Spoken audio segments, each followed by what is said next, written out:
Bonjour à toutes et à tous, un petit exo corrigé sur les transformations physiques. Et sans plus entendre, c'est parti.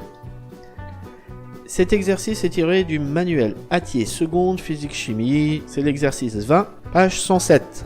Lisons ensemble l'énoncé. À la fin du Seigneur des Anneaux de J.R.R. Tolkien, Gollum arrache l'anneau unique mais tombe dans les feux de la montagne du destin. L'anneau sous l'effet de la chaleur fond, Sauron est détruit et la terre du milieu est sauvée. On donne l'énergie massique de solidification de l'or et on donne également le symbole chimique AU. Cette énergie de solidification est égale à moins 6,57 fois 10 puissance 4 joules par kilogramme. Première question, identifier le changement d'état étudié. Deuxième question, écrire l'équation de ce changement d'état. Troisième question, déterminer l'énergie massique de ce changement d'état. Enfin, quatrième question, calculer l'énergie que doit absorber un anneau de masse M égale 6 grammes constitué d'or pur porté à sa température de fusion pour fondre.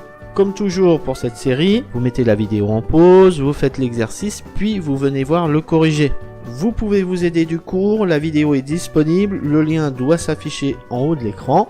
Le mieux étant quand même d'essayer de le faire sans avoir le cours sous les yeux. Je pense qu'une quinzaine de minutes doit être nécessaire. Évidemment, ça prend en compte la rédaction complète et argumentée de l'exercice. Bon, cet exercice est vraiment représentatif d'un exercice qu'on peut donner en évaluation sur la partie de transformation physique.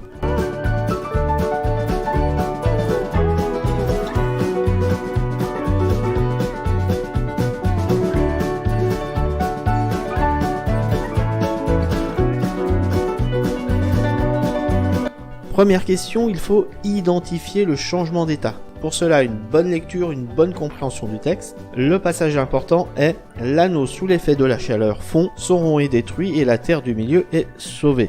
Bon, la partie « Sauron est détruit, la terre du milieu est sauvée » n'a vraiment aucune espèce d'importance. C'est surtout la première partie qui nous intéresse. L'anneau sous l'effet de la chaleur fond. On a le verbe fondre. C'est comme quand un glaçon fond, il passe de l'état solide à l'état liquide. C'est ce qu'on a ici. Le changement d'état est une fusion.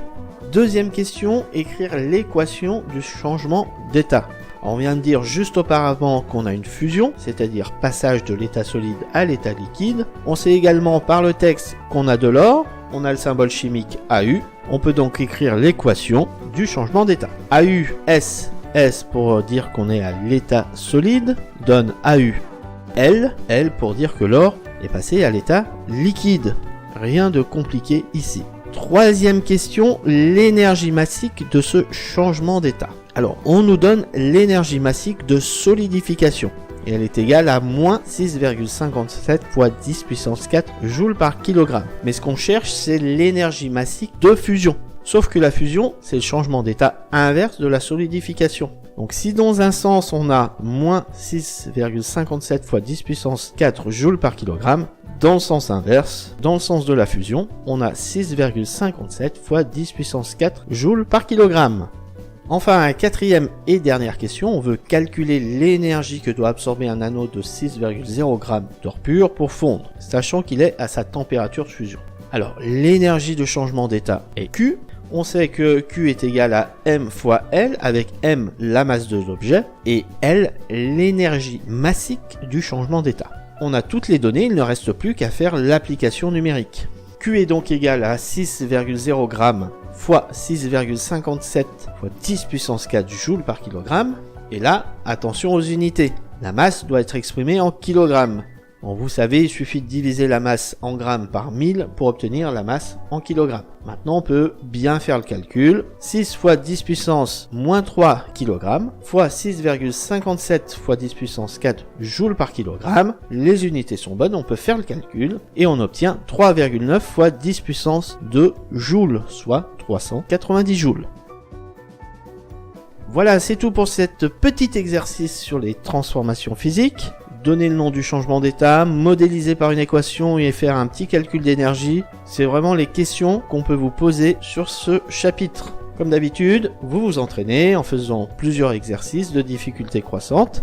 N'hésitez pas à partager, faire des commentaires, vous abonner, activer la cloche et moi je vous dis à bientôt et n'oubliez pas, la physique, c'est facile.